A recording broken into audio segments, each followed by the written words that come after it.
Hello everyone, once again welcome to quantitative aptitude के जो important questions हैं for upcoming MSCT examination and these are the expected questions. तो already मैंने playlist बना रखी है एंड उस प्लेलिस्ट को मैं अपडेट करता हूं ऑन अ डेली बेसिस। तो प्लीज़ आप उस प्लेलिस्ट को फॉलो करिए सो दैट आपकी जो रिवीजन है, बहुत इंपॉर्टेंट जो क्वेश्चंस हैं वो रिवीजन भी हो जाएगा और आपको पता चलेगा कि कौन कौन से क्वेश्चंस हैं जो कि आपको लास्ट टाइम पे प्रैक्टिस करने चाहिए, राइट। तो चलिए आज की वीडियो शुरू करते हैं। चैनल को आप सब्सक्राइब कर सकते हैं। तो पहला सवाल बोलता है, ये मेंसुरेशन का क्वेश्चन है, area of the four walls of A cuboid is 400 square centimetre, right. तो सबसे पहले हमको एक क्यूबॉइड बना लेना है। तो सपोज ये क्यूबॉइड है जिसमें ये लेंथ होती है, ये इसकी ब्रेथ है और ये इसकी हाइट है, राइट। तो लेंथ आपको दे रखी है 15 centimetre. Length is given to us 15 centimetre and height दे रखी है आपको 8 सेंटीमीटर, राइट। तो आपको निकालना है, ब्रेथ निकालना है और कंडीशन है कि area of the four walls of the cuboid, right. तो क्यूबॉइड का मतलब एक रूम है और इसकी फोर वॉल्स का जो एरिया होता है वो इसका लेटरल सरफेस एरिया होता है। अगर नहीं भी पता है तो कोई बात नहीं, मैं आपको तरीका बता देता हूँ कि कैसे सॉल्व करेंगे। तो अगर हम एरिया ऑफ वॉल्स निकालते हैं, एरिया ऑफ वॉल्स, तो एरिया ऑफ वॉल्स सिर्फ आप दीवारों को देखिए। हाँ, पहला है ये सामने वाली दीवार है, इसकी ये हाइट है और ये है इसकी लेंथ, ठीक है, ये है इसकी लेंथ। तो इसके लिए कैसे निकलेगा, h इंटू एल, राइट। तो ये हो जाएगा h इंटू एल।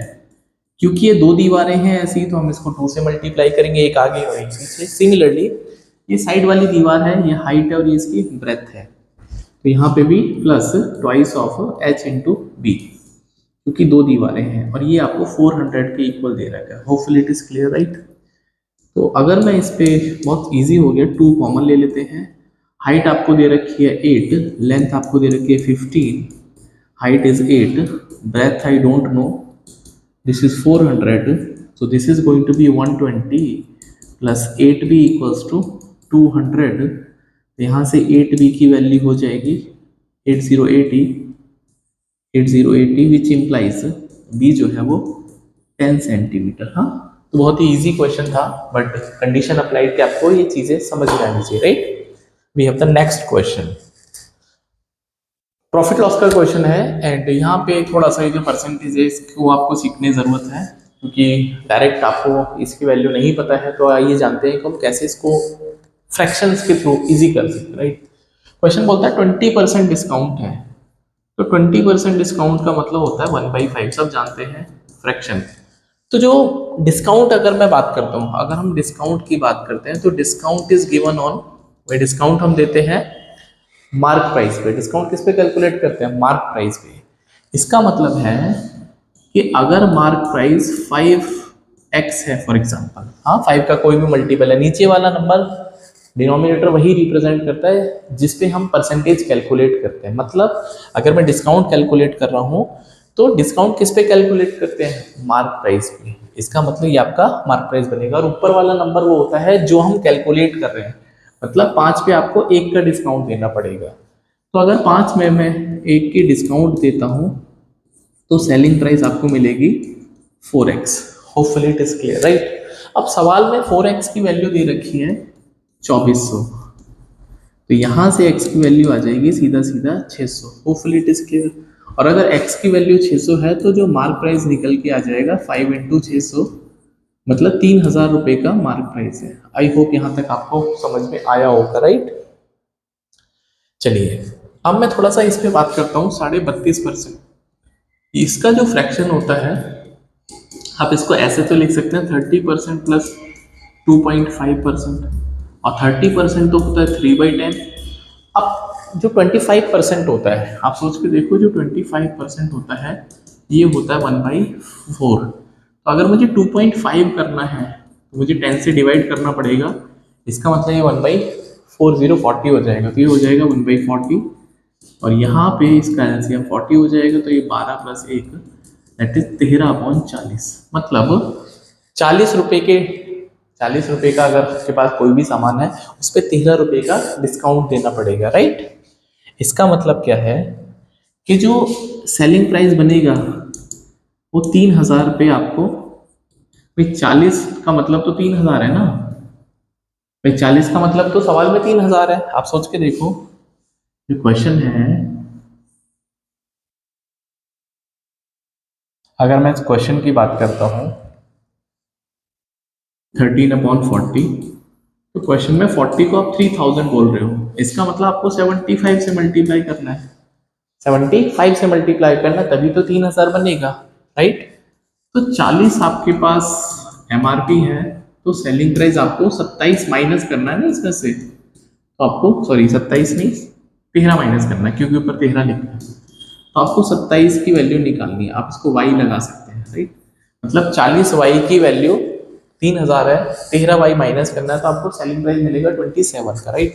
तो सवाल में 40 की वैल्यू दे रखी है 3,000, इसका मतलब ये 75 से मल्टीप्लाई करेंगे, तो इसको भी अगर मैं 75 से मल्टीप्लाई कर लेता हूँ तो ये आपको मिलेगा 2025। आप मल्टीप्लाई करके देख लीजिए, option number 3 correct, right. Hopefully आपको समझ में आया होगा हमने किया क्या है, हमने दोनों तरफ मार्क प्राइस इक्वल करा है, सो दैट आपका इक्वेशन हो जाएगा, मार्क प्राइस निकल जाएगा। अब दूसरा तरीका ये भी सोच सकते हैं, अगर आपके दिमाग में थोड़ा सा मुझे लगता है डाउट अगर आएगा, तो आप ये भी सोच सकते हैं कि जो आपके पास 3,000 है, भाई जो आपके पास 3,000 है, 3,000 रुपए है ना आपके पास इनिशियली, ये आपका मार्क प्राइस है, इस पे आपको डिस्काउंट देना है 32.5 का, तो बचेगा कितना आपके पास, 67.5%, तो अभी आपके पास वैल्यू बचेगी ना 67%, हाँ, क्योंकि 100 में से माइनस करेंगे ना, 100 में से अगर मैं 32.5 माइनस करता हूँ, तो वी आर हैविंग 67.5%, राइट। तो ये हो जाएगा 3,000 इंटू 27/40, तो आपको सेम आंसर मिलेगा, राइट। तो it is up to you, आप किस तरह से सोच पाते हैं, it is all about how you think. Moving to the next question, what is the fourth proportion, right. आपको फोर्थ प्रोपोर्शन निकालना है, हाँ, फोर्थ प्रोपोर्शनल, राइट। तो पहले थोड़ा सा मिड एक और बातें हैं इससे रिलेटेड, जैसे एक होता है मीन प्रोपोर्शन, मीन प्रोपोर्शन। तो जब आप मीन प्रोपोर्शन कैलकुलेट करते हैं, आपके पास दो नंबर होते हैं ए और बी, तो इनका जो मीन प्रोपोर्शन होता है ए और बी का, ये होता है square root of A B. Similarly अगर आपके पास थर्ड प्रोपोर्शन होता है, जिसका हम बोलते हैं टीपी, तो ये होता है बी स्क्वायर अपॉन ए। लेकिन अगर आपके पास तीन नंबर है ए बी सी, तो आपसे बोलेगा इसका फोर्थ प्रोपोर्शन, तो जो इनका फोर्थ प्रोपोर्शन होगा एफ पी, वो होगा B multiply by C divide by A, right. अब क्वेश्चन में सीक्वेंस ऑर्डर में ए बी सी है, राइट। तो 120 इंटू 20 डिवाइड बाई 24, तो 24 पंजे 120 और 22 पंजे 110, राइट। 110 इसका right answer, option number 1 correct है। होपफुली इट इज क्लियर, अगर ये डायरेक्ट फॉर्म में पता है तो अच्छी बात है, नहीं तो इनको नोट कर लीजिए।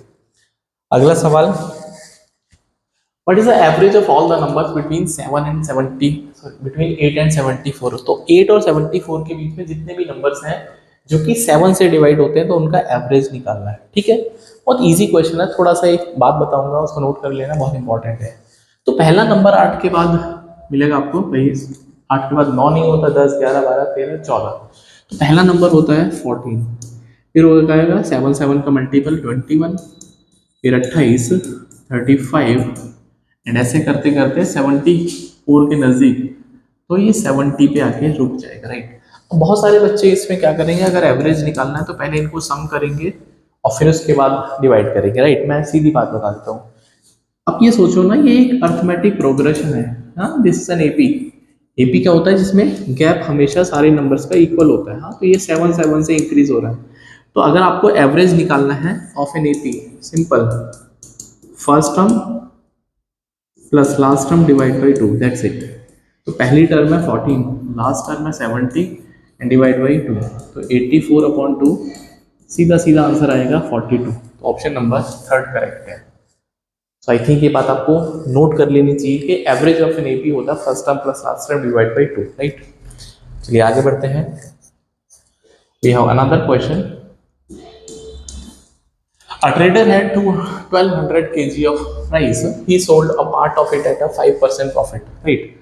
आपके पास कभी भी एक ऐसी चीज हो कि आपके पास ये टोटल है, इसमें से आपने इसके दो टुकड़े कर दिए, मान लेते हैं पार्ट वन और पार्ट टू, राइट। इसको आपने किसी परसेंट प्रॉफिट पे बेचा, इसको आपने किसी परसेंट प्रॉफिट पे बेचा, और ओवरऑल फिर आपने देखा कि मुझे ओवरऑल कितना फायदा हुआ है।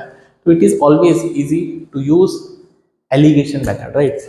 तो पहला पार्ट है उस पर 5% का प्रॉफिट हो रहा है, दूसरे पार्ट पे 11% का प्रॉफिट हो रहा है, और ओवरऑल जो 7% का प्रॉफिट हो रहा है, राइट।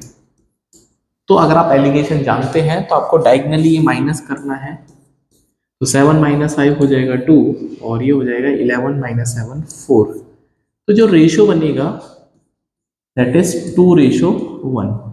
मतलब ये जो क्वांटिटी है, अगर मैं इसको P1 मान लेता हूँ पार्ट वन, और इसको मैं मान लेता हूँ पार्ट टू, तो पार्ट वन जो है वो 2:1, मतलब 2/3 है टोटल का, राइट। अब आपसे बोलता है 5% प्रॉफिट का, राइट। इसका मतलब आपसे P1 की वैल्यू जानना चाहता है, वेरी इजी।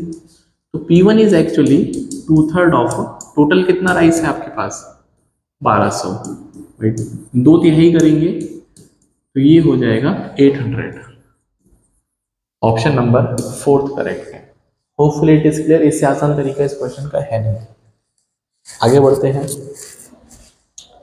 ये बहुत इजी क्वेश्चन है और बहुत पेटेंट क्वेश्चन है, right. After excluding stoppages the speed of the bus is 60, right. तो स्पीड विदाउट स्टॉपेज ये दे रखे आपको 60 kmph, और यहाँ पे दे रखा है स्पीड विद स्टॉपेज, ये दे रखा आपको 45 kmph। तो आपसे बोलता है स्टॉपिंग टाइम कितना, हाँ स्टॉपेज टाइम। देखो सीधा सीधा वैल्यू होता है कि पहले बिना रुके 60 पे चल रहे थे, अब रुकने के बाद 45 पे चल रहे हैं विद रेस्पेक्ट टू 60। तो कितने का ड्रॉप आ गया 50/60, दैट इज 1/4। तो ये 1/4 आवर है, राइट। आपको मिनट में पूछा है तो इसको मिनट में कन्वर्ट करेंगे तो ये हो जाएगा 15 मिनट, सीधा सीधा, राइट। भी कंसेप्ट वगैरह नहीं सिखा रहा हूँ, सीधा सीधा जो अपने रिवीजन है तो आपको ये सब चीजें पता होंगी, नहीं पता है तो नोट डाउन कर लीजिए, right. The simple interest and the compound interest that can be earned in 2 years at the same rate is 1000 rupees, right? तो ऐसा ही है 1000 रुपये, और CI है 1040, और टाइम जो है वो 2 सालों में है, 2 years, right. What is the rate percent, right. अब यहाँ पे एक क्वेश्चन में आई थिंक मुझे जो लगता है, हालांकि क्वेश्चन कंप्लीट है लेकिन फिर भी लैंग्वेज में आपको ये बताना चाहिए कि वो सेम अमाउंट पे है, राइट। तो यहाँ पे अमाउंट सेम है, मतलब जो प्रिंसिपल है वो सेम है, मतलब दोनों जो है वो सेम प्रिंसिपल पे है। तो आप इसको सॉल्व करना चाहते हैं तो सॉल्व करिए, लेकिन आपको पता है ना कि अगर आपके पास सेम अमाउंट है, टाइम आपको 2 ईयर का है, तो इनके बीच में डिफरेंस कितना है, हाँ difference between CI and SI, तो ये है आपके पास 40 रुपये का, राइट, 40 रुपीज का। 2 सालों का डिफरेंस का डायरेक्ट फॉर्मूला है that is D2 equals to PR² upon 100 का स्क्वायर। तो अगर मैं इसको डायरेक्ट वैल्यू लगा देता हूँ तो आपका आंसर आ जाएगा, राइट।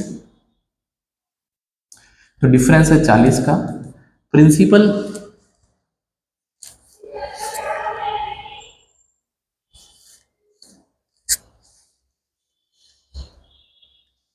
अच्छा प्रिंसिपल यहाँ पे नहीं पता है, कोई बात नहीं, हम प्रिंसिपल के बिना भी देखो सॉल्व कर देंगे, ठीक है।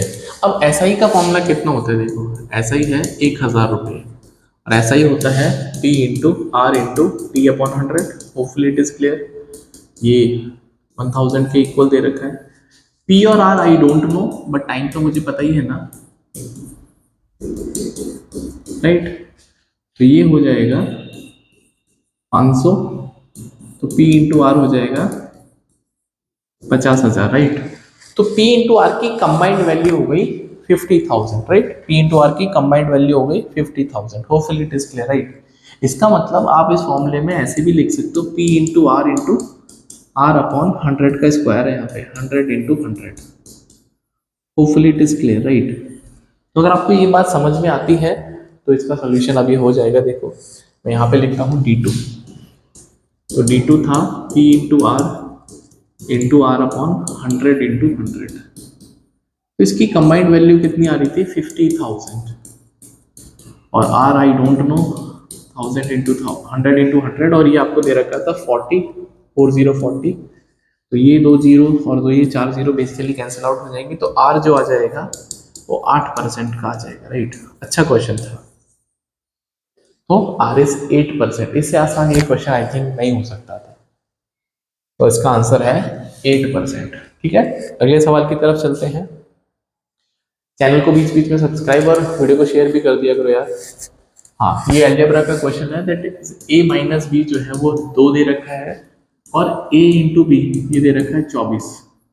तो आपको ए क्यूब माइनस बी क्यूब निकालना है राइट। बहुत सारे तरीके हैं इसको करने के। ठीक है ठीक है ठीक है, तो इसको मैं a minus B A cube minus B cube A square plus B square plus A B right. तो ए बी और ए माइनस बी पता है, A square plus B square नहीं पता है तो मैं स्क्वायर कर लेता हूँ दोनों तरफ। ठीक है, हालांकि हिट एंड ट्रायल भी मार सकते हैं, दोनों तरफ स्क्वायर कर लेते हैं। तो ये हो जाएगा ए का स्क्वायर प्लस बी का square minus 2ab equals to 4। इसकी वैल्यू हमें नहीं पता तो ये हो जाएगा 4 प्लस 2ab और 2ab की वैल्यू तो पता ही है हमको। 4 प्लस ए और बी की वैल्यू है 24 तो 24 दूनी 48 और 4 52 तो 52 है A square plus B square. That's it, question हो जाएगा। ए माइनस बी आपको दे रखा है 2 और ये वैल्यू है 52 और प्लस ए बी आपके पास है 24 तो 52 और 24 76 multiply by 2 that is 152। Option number 4 correct right. Option number 4 correct है। ठीक है, आगे बढ़ते हैं। The third and the seventh term of an AP is -9 and 11 right. तो आपको a3 दे रखा है, a3 या बोले तो या फिर t3 एक ही बात है, t3 राइट थर्ड टर्म। तो t3 आपको दे रखा है -9 और t7 आपको दे रखा है 11 तो 15 टर्म पूछा है राइट। आपसे बोलता है t15 कितना होगा राइट। तो जब भी आपको कोई भी नंबर की टर्म दे रखी होती है तो आपको सीधा सीधा चीजें याद रखनी है। That is a is the first term plus जितने भी टर्म है उसमें से एक माइनस कर दो और डी से मल्टीप्लाई कर दो, a प्लस 2d। सिमिलरली ये हो जाएगा a प्लस 6d। भाई सेवंथ टर्म है तो एक माइनस करेंगे 6 बचेगा और d से मल्टीप्लाई करेंगे। तो आपके पास दो इक्वेशन दो वेरिएबल सॉल्व कर लेते हैं। माइनस माइनस माइनस तो ये कैंसिल आउट हो जाएगा -20 इक्वल्स टू माइनस का 4d विच इम्प्लाइज d की वैल्यू आ गई 5। तो अगर d की वैल्यू 5 है तो a भी निकल ही जाएगा राइट। a कितना होगा, ये हो जाएगा, मैं ऊपर ब्लैक कलर से लिख देता हूँ, that is a plus 2d आपको दे रखा है -9 और d आपके पास 5 है तो 2 इंटू 5 दैट इज -9। a की वैल्यू हो जाएगी माइनस का 19 राइट। a आपके पास -19 है। अब आपको 15th टर्म पूछिए राइट, 15th टर्म तो ये हो जाएगा a प्लस 14d। a की वैल्यू है -19 और d की वैल्यू है 5 तो 14 पंजे 70 -19 दैट इज 51 राइट। तो option number 3 I think correct है। बहुत इजी से क्वेश्चंस हैं लेकिन अगर आपके बेसिक्स स्ट्रॉन्ग है then only you can solve these questions in the flow right. आगे बढ़ते हैं। ये अगेन एक अलजेब्रा का क्वेश्चन बोल सकते हैं इसको, तो बेसिकली कोऑर्डिनेट ज्योमेट्री का क्वेश्चन है। Slope of line A B is -2/3 right. तो अगर आपको स्लोप के बारे में नहीं जानकारी है तो मैं बता दूं, स्लोप ऑफ लाइन कोई भी एक लाइन है, इसके कोऑर्डिनेट है x1 y1 और इसके कोऑर्डिनेट x2 y2। तो जो स्लोप होती है वो y2 minus y1 upon x2 minus x1 होती है राइट। तो ये आपको दे रखी है -2/3 और इसके कोऑर्डिनेट फॉर एग्जांपल दे रखे हैं x, -3 और ये दे रखा है 5, 2। तो इजी हो गया, x की वैल्यू निकालनी है that is 2 of -3 upon x की वैल्यू इधर 5 है -x। तो ये हो जाएगा आपके पास भाई -2/3 इक्वल्स टू ये हो जाएगा 5 upon 5 minus x right. 5 into 5 upon 5 minus x right. Cross multiply करेंगे तो ये हो जाएगा -10 प्लस 2x इक्वल्स टू 15। तो 2x की वैल्यू हो जाएगी 25, x की वैल्यू हो जाएगी 12.5। ऑप्शन नंबर थर्ड करेक्ट है, राइट। तो स्लोप आपको याद रखनी है, that is y2 minus y1 upon x2 minus x1। Geometry का क्वेश्चन है that D and E are the point on the side AB of a triangle ABC, right. तो एक ट्राइंगल बना लेते हैं, क्या दिक्कत है, कोई दिक्कत नहीं है, एक ट्राइंगल बना लेते हैं। तो suppose this is a triangle, right. तो डी और ई पॉइंट है ए बी पे, इसका नामकरण कर देते हैं ABC। और ये आपके पास डी और ई दो पॉइंट है और डी पैरेलल है BC के। तो D is parallel to BC, ये पैरेलल है, ठीक है, ये पैरेलल है। AD और DB का रेशियो दे रखा है 2:3, 2:3। हाँ, इसको 2:3 या 2x और 3x के ले सकते हैं, कोई दिक्कत नहीं है। आपको एरिया निकालना है, area AD upon area quadrilateral BDEC, right. तो बहुत इजी है बेसिकली, राइट, बहुत इजी है, आप सोच के देखो, राइट। भाई ये जो ट्राइंगल AD ही है, ADE, ये ट्राइंगल सिमिलर है ABC के, राइट। तो इसकी जो साइड है भाई, इसकी जो साइड है ये 2, भाई 2 रेशो में है। हाँ भाई, अगर मैं इनका साइड रेशो देखता हूँ, साइड रेशो, तो इनकी जो साइड रेशो होगी ये 2x, और टोटल आपके पास हो जाएगा 2 + 3 5x, मतलब ये हो जाएगा 2/5। तो साइड रेशो 2:5 में है, तो जो इनका एरिया रेशो होगा, हाँ एरिया रेशो, ये सब बहुत इजी क्वेश्चन है। अगर मैं इसका एरिया रेशो देखता हूँ, एरिया रेशो, तो एरिया रेशो होता है इनका स्क्वायर, दैट इज 4/25। मतलब 25 इज द टोटल ट्राइंगल का एरिया, और ऊपर वाले का एरिया 4 है और टोटल का 25 है। तो क्या आप ये नहीं बता सकते नीचे वाले का 21 होगा? Of course, right. तो इसका आंसर कितना हो जाएगा? 4/21। Option number 1 is right answer, right. So now we are on the last slide. Thank you so much for watching the video, and you can connect with QuantPrep 99 channel को subscribe करिए, playlist follow करिए। जो MSCT का examination है it is very near, तो daily daily आपको questions मिलेंगे, and at the last I will be compiling all the questions, so that आप एक शॉट में सारे क्वेश्चन देख पाएंगे, राइट। तो मिलते हैं नेक्स्ट वीडियो में। टेलीग्राम ग्रुप ज्वाइन कर लो, वहाँ पे आपको daily vocabulary, question of the day और exam update and many things are there, right. So see in the next video, bye, take care, all the best.